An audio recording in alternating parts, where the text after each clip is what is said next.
이승만 TV 시청자 여러분 안녕하십니까? 혁명가 이승만의 일생 25번째 시간입니다. 오늘의 제목은 자유주의 경제로 나아가다 그런 뜻입니다. 이 대한민국의 경제체제는 1948년 건국 당초만 하더라도 자유주의 경제체제라고 이야기할 수 없습니다. 이승만 대통령은 1954년에 헌법 개정을 통해서 한국의 경제체제를 자유주의 경제체제로 나아가게 했다 하는 그러한 뜻이 되겠습니다. 이승만 대통령 집권기의 평가와 관련해서 종전에 간과되어 왔던 이제 다시 한번 그 뜻을 생각해 볼 그러한 주제라고 생각을 합니다. 잘 알려진 이야기지만요. 대한민국의 건국헌법 제1장 총괄과 제2장 국민의 권리와 의무에 나타난 이 나라의 기본적인 경제 질서는 자유주의 시장 경제라고 하기가 곤란합니다. 제5조를 보면요.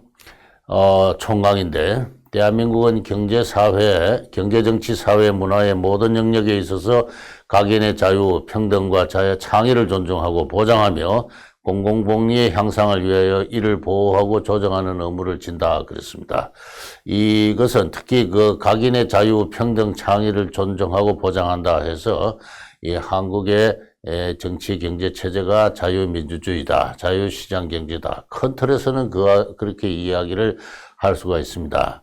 그 뜻을 헌법학자들은 제5조의 해석에 있어서 대체로 의견을 같이 하고 있습니다.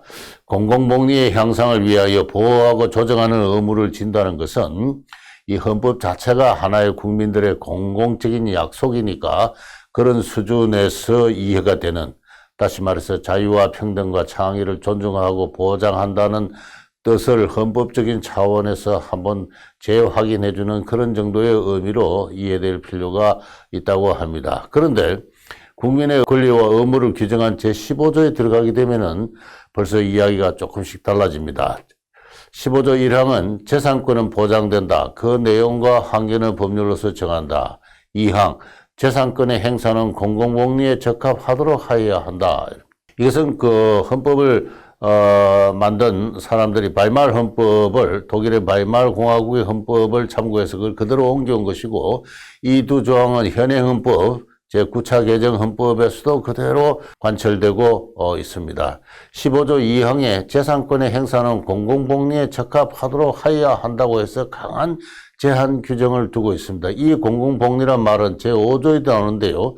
제5조에 나오는 공공복리를 여기서 중복 규정하고 있어서 여러 가지 문제점이 있다고 헌법학자들은 이야기를 하고 있고, 54년 헌법 개정 당초에도 이 문제가 제기된 바가 있습니다. 제5조에서는 헌법이 갖는 공공성을 추상적인 수준에서 확인한다 는 그런 정도의 의미를 갖고 있지만, 제15조 2항의 공공복리는 재산권의 행사 자체를 개인의 권리로 방임하지 않는다는 큰 제한적 의미를 갖고 있는 것입니다.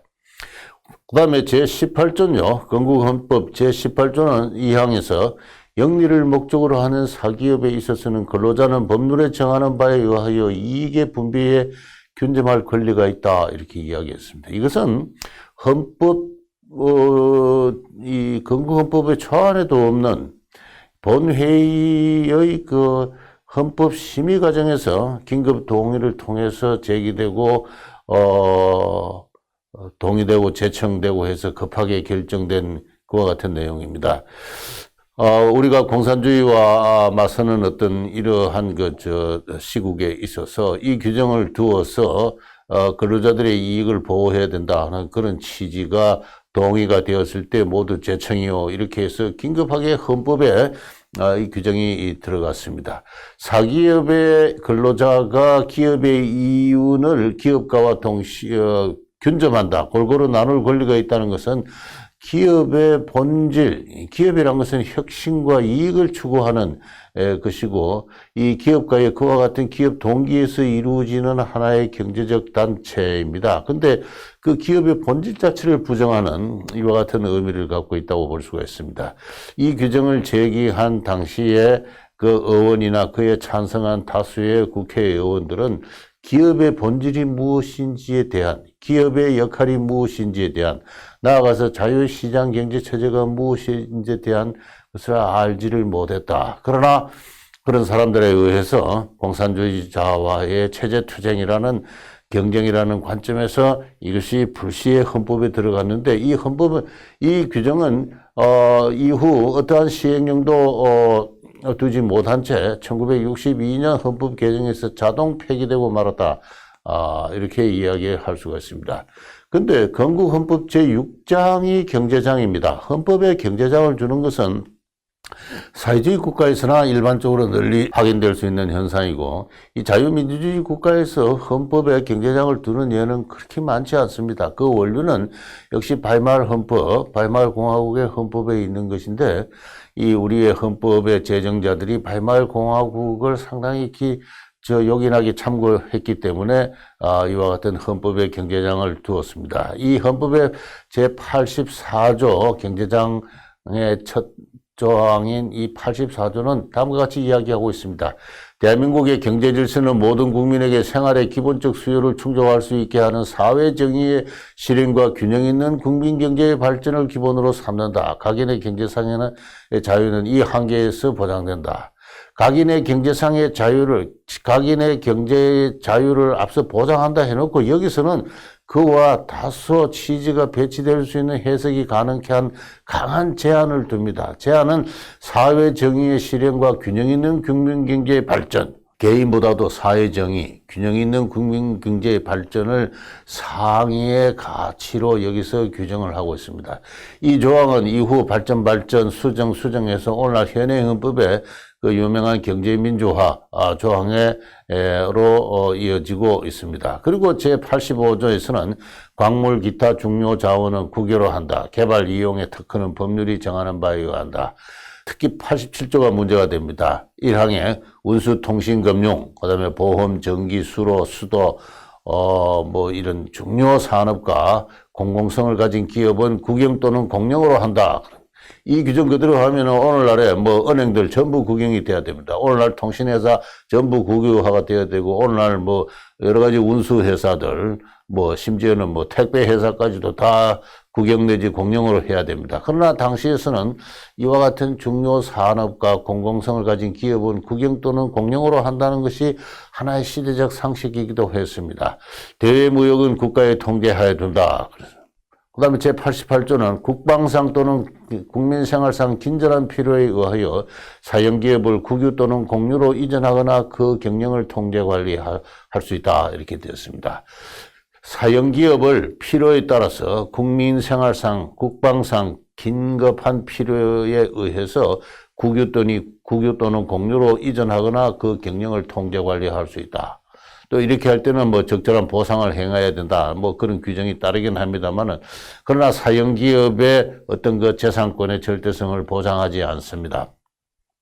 이런 것이 경제장에 들어갔을 때, 그 헌법을 심의하는 국회의원들 사이에서, 이거 우리나라가 너무 심하게 국가가 경제에 개입하고 시장을 통제하고 하는 것이 아니냐 하는 이러한 이의가 제기됐을 때, 다수의 국회의원들은 우리는 민족사회주의로 나아간다. 이렇게 이야기를 했습니다. 광복군 총사령관을 했는 지청전 씨가 그 중에 한 사람인데요. 우리는 자본주의도 공산주의도 부정한다. 우리 민족이 우리끼리 함께 평등하게 행복하게 잘 사는 그러한 경제체제를 추구한다. 그건 이름하여 민족사회주의라고 이름할 수 있다. 그렇게 이야기를 했습니다. 다시 말해서 당시의 헌법 제정의 주체들은 민족사회주의를 가장 이상적인 어떤 경제체제의 형태나 원리로 생각을 했고, 그에 따라서 이와 같은 헌법이 제정되었다라고 할 수가 있습니다. 헌법 제정 주체는 국회였고, 국회는 다수 국회의원들의 토론 과정에서 헌법이 제정되는 그러한 과정장이었기 때문에 이승만 대통령은 이 과정에 깊이 개입을 해서 그것을 수정하거나 그렇게 할 여력은 없고, 없었다고 볼 수가 있습니다.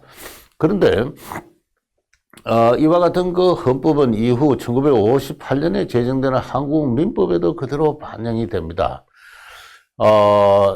이 한국의 그 현행 민법이 제정되는 건 1958년인데요.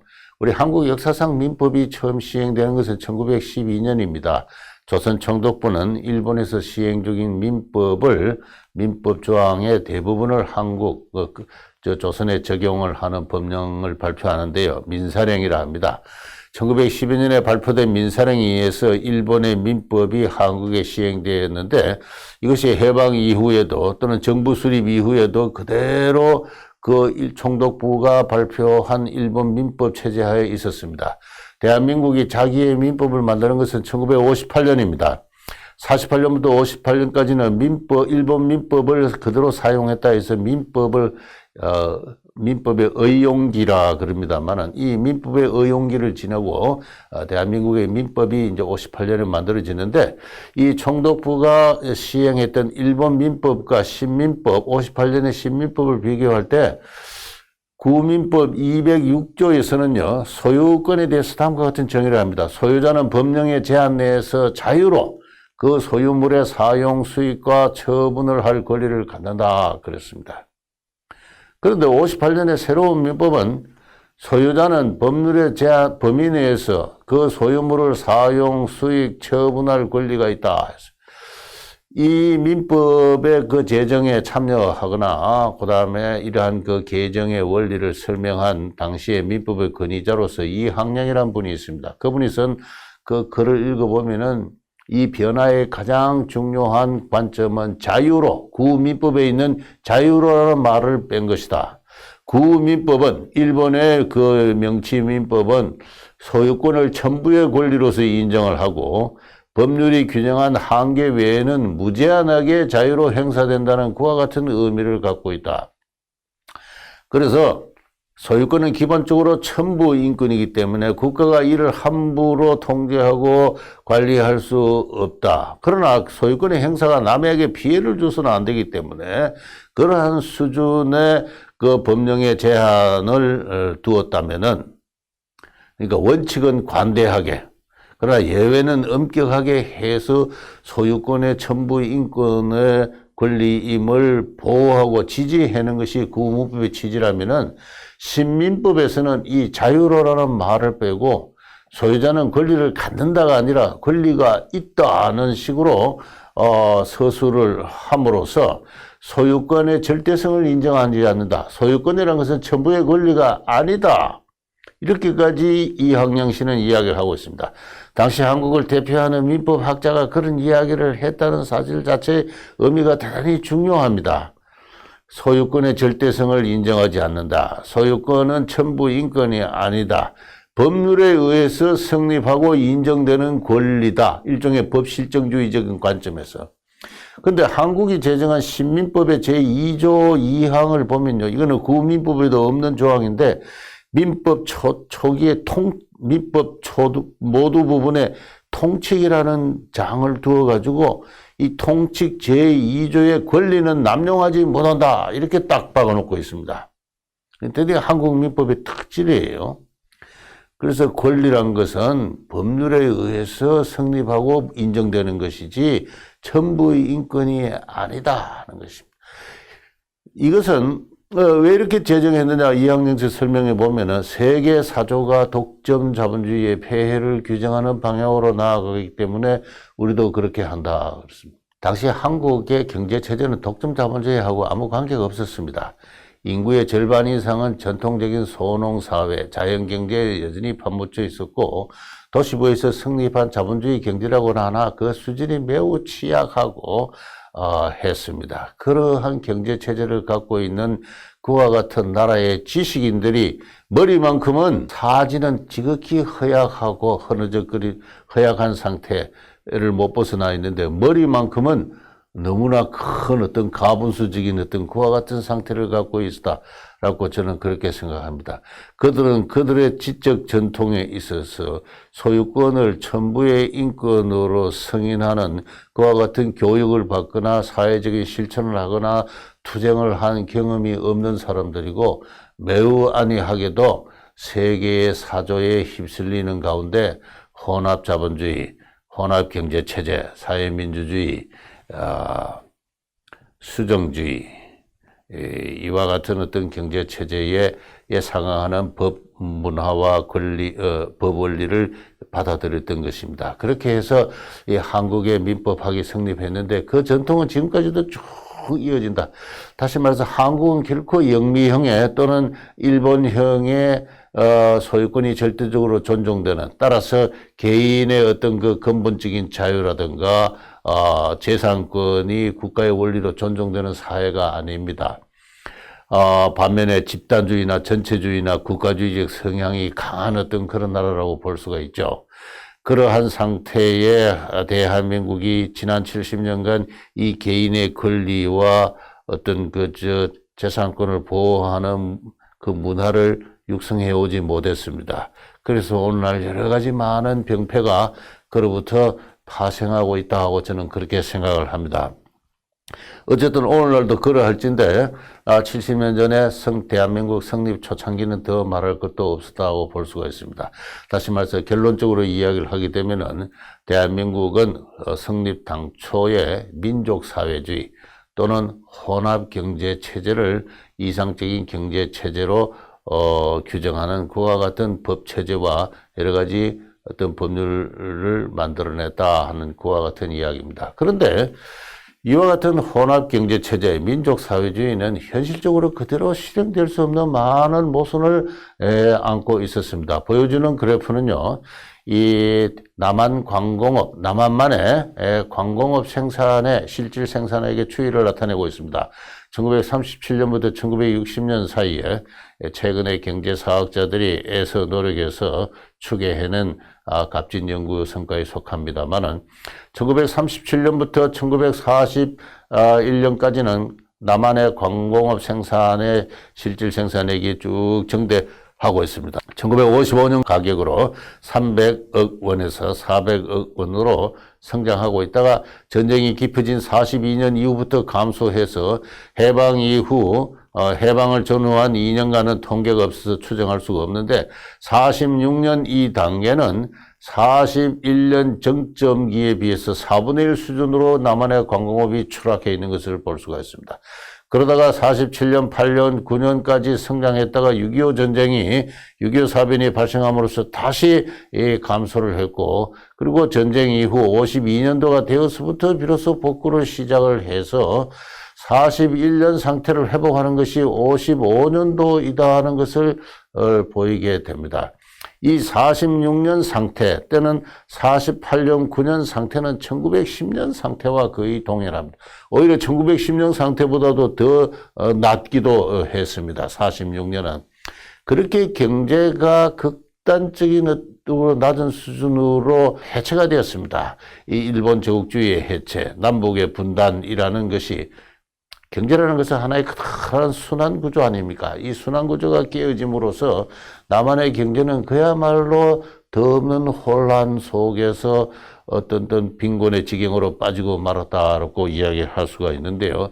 이런 상황에서 혼합경제체제를 이끌어갈 어떤 물질적인, 어떤 인적인 어떤 그 능력이 없었던 것입니다.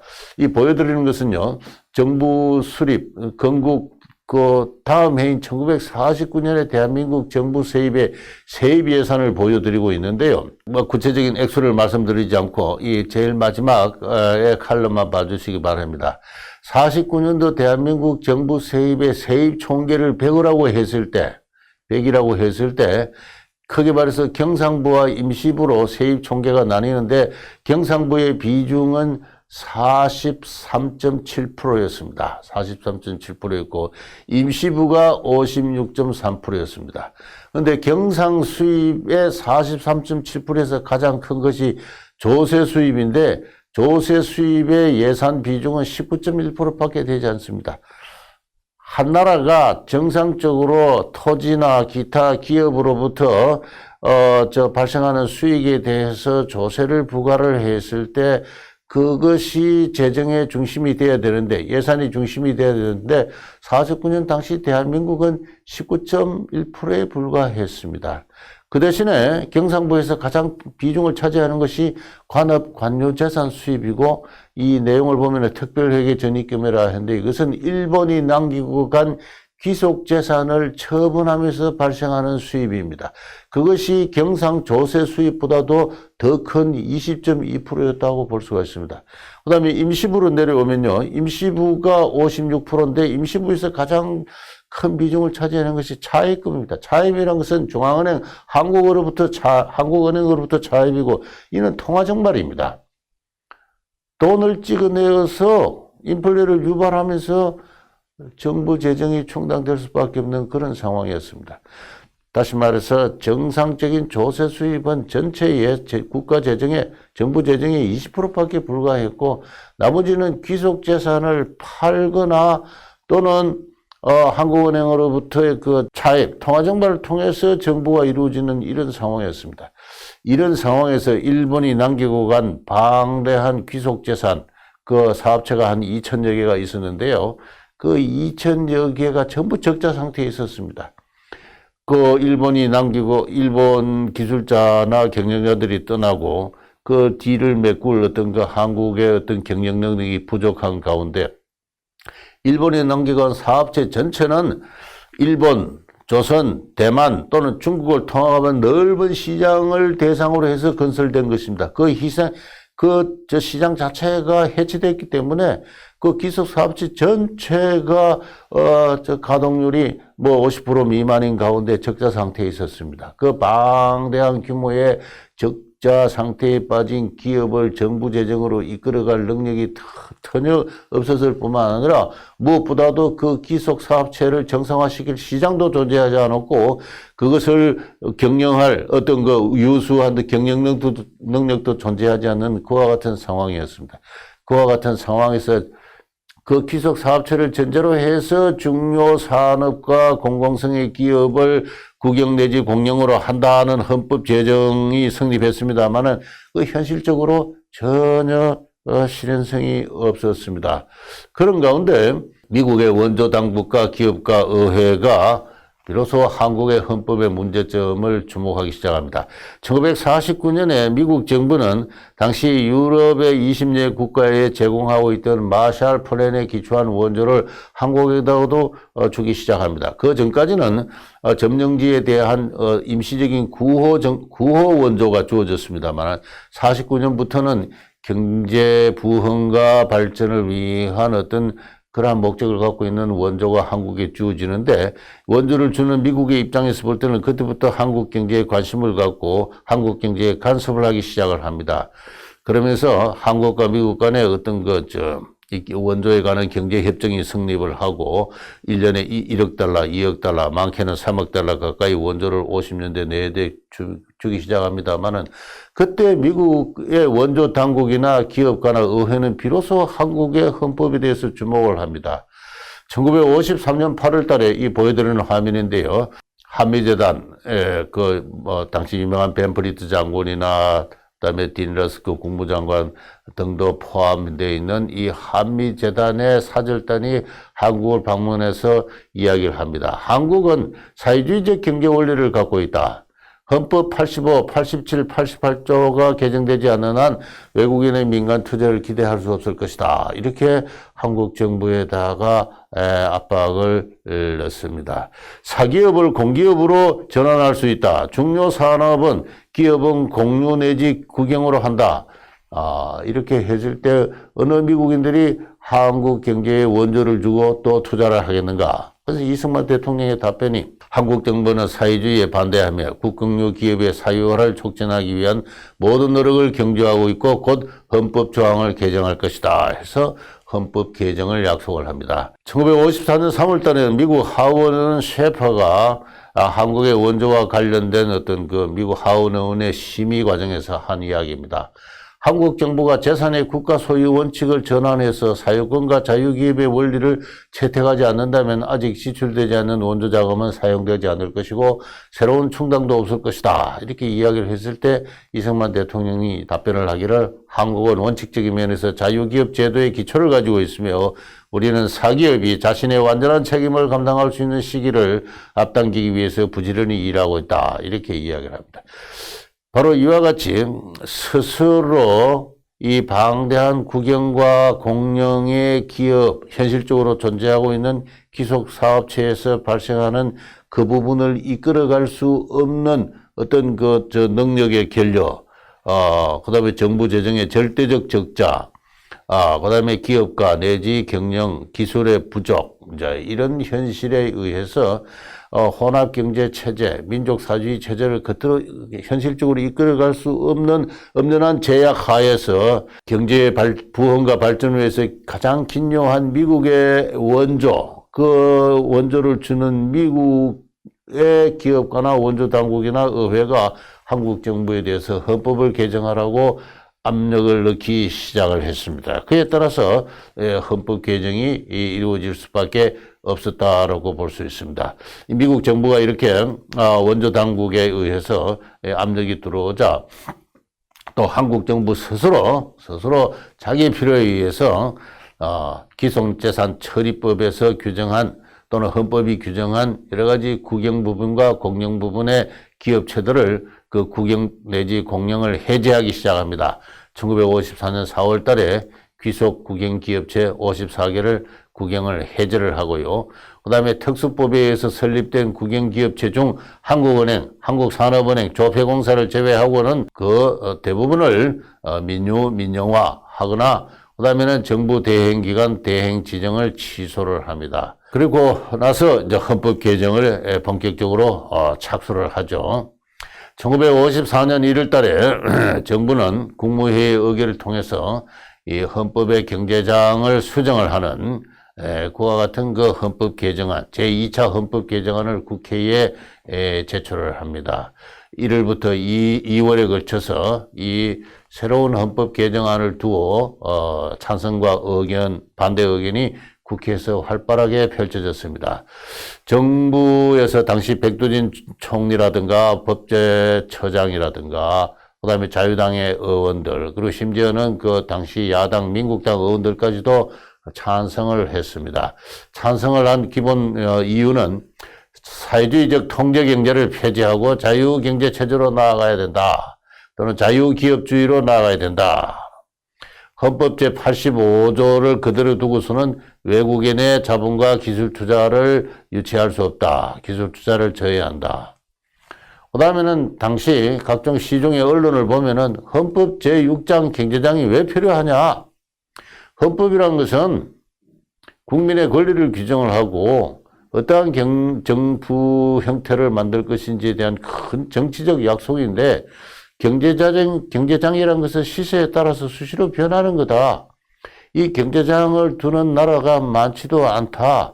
경제장을 아예 이때 폐지하자. 저는 이 주장이 옳다고 생각합니다만은, 개인적으로는. 어쨌든 이렇게 해서 어떤 헌법 개정에 찬성 여론이 있는가 하면은 반대 의견도 만만치 않았습니다. 독점 자본의 폐해가 우려된다. 계급 투쟁을 격화시킬 수 있다. 빈익빈 분익부가 우려된다. 무엇보다도 외국 자본의 노예화가 우려된다. 또 현행 헌법으로도 운영의 묘를 살릴 수 있다. 이것은 그 헌법을 초안을 잡은 유진호 박사의 주장입니다. 현행 헌법을 두고서도 얼마든지 외국인 자본도 유치할 수 있고 그 다음에 중요 기업들을 사용화할 수 있다. 자, 이러한 이야기입니다. 어쨌든 이 찬반 여론이 뜨겁게 달아오르는 가운데 처음에는 찬성 의견이 우세를 점하는 듯 하다가 국회에서 논의가 진행되면 진행될수록 반대 의견이 강하게 맹렬하게 대두되어서 헌법 개정을 하려면 국회의원 3분의 2의 찬성이 있어야 됩니다. 3분의 2의 찬성을 얻기가 힘든 그와 같은 상황이 조성되기도 했습니다. 정부는 3월 달에 들어가서 헌법 개정안을 철회를 합니다. 그리고 다시 제기해서 그것을 관철시키는 것이 그해 11월인데요. 여기는 묘하게 정치적인 문제가 얽혀 있습니다. 헌법 개정의 기회가 그렇게 쉽지 않은데 차제의 헌법을 개정할진데 경제장만 아니라 대단히 불안정한 성급하게 이루어진 지난 2년 전에 그 헌법 개정에 의해서 마련된 정부 형태에 대해서도 손을 봐야 된다 하는 그와 같은 의견이 대두되면서 정확한 내막은 알 수는 없지만은 그리고 무엇보다도 54년 5월 달에 그 국회의원 선거가 있었습니다. 이 국회의원 선거를 앞두고 임기 마지막에 국회가 헌법 개정하는 것이 옳지 않다. 그리고 이 헌법 개정에 찬성을 조건으로 내걸고 공천을 보장하는 국회의원들이 점점 많아졌습니다. 그래서 이와 같은 그 정치 문화와 결합이 되면서 정부는 헌법 개정안을 철회를 하고 그해 11월 달에 이른바 그 유명한 4.4.5.2 개헌이라는 불명예스러운 어떤 과정을 동반하면서 이 경제장을 개정을 하게 되죠. 개정된 헌법을 간단하게 말씀드리겠습니다.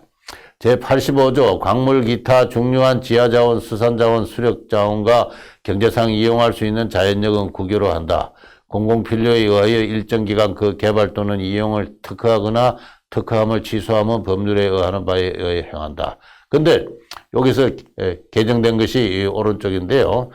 국유로 한다는 걸 제한합니다. 어느 나라에서나 광물, 기타, 수산 자원은 당연히 그 국유입니다. 이것은 일종의 자연 독점이라 하는데 이 자연 독점에 대해서 굳이 국유 규정을 둘 필요가 없고 다만 민간이 법률에 정하는 바에 의하여 일정 기간 그 채취, 개발 또는 이용을 특허할 수 있다. 이 말 속에 국유라는 뜻이 아예 들어가 있고 민간의 이용을 적극적으로 허용하는 그와 같은 취지로 헌법을 개정을 했습니다.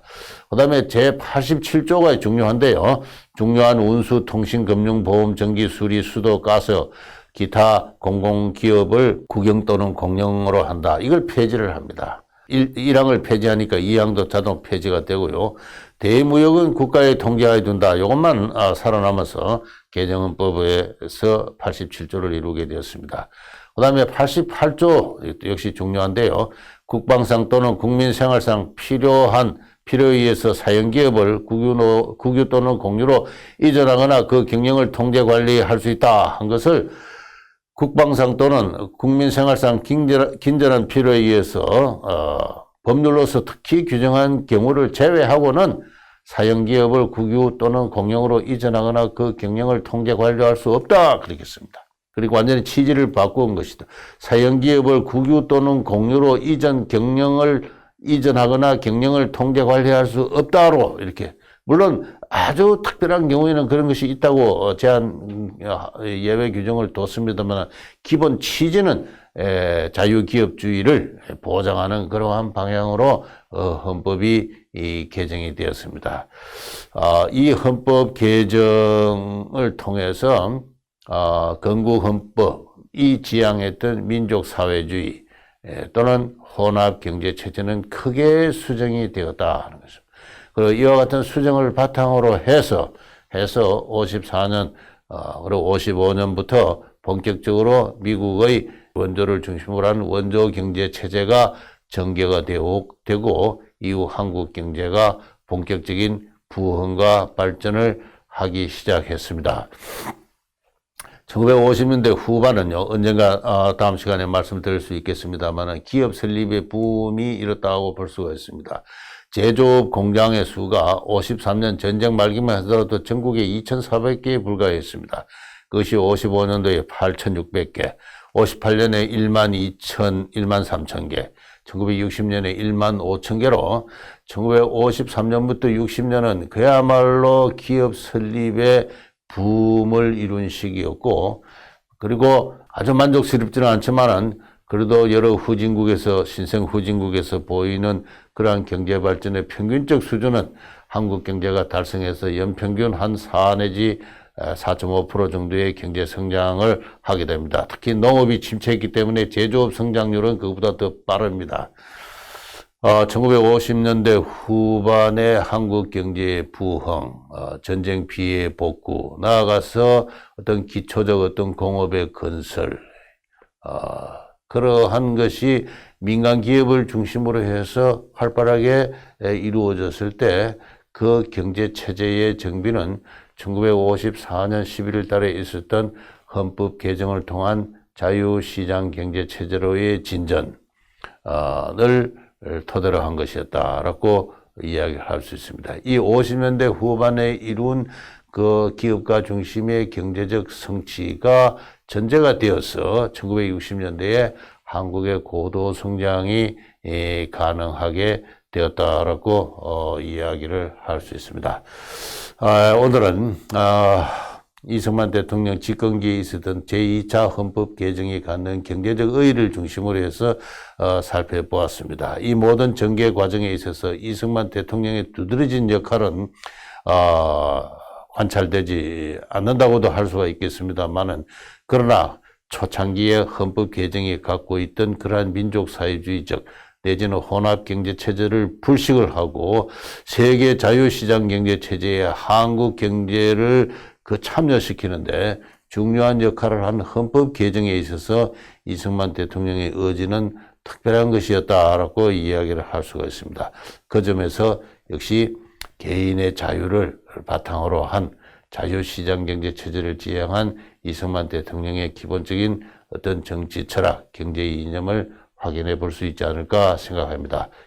오늘은 대한민국의 경제 체제와 관련된 이승만 대통령의 그 역할, 역사적 역할에 대해서 살펴봤습니다. 감사합니다.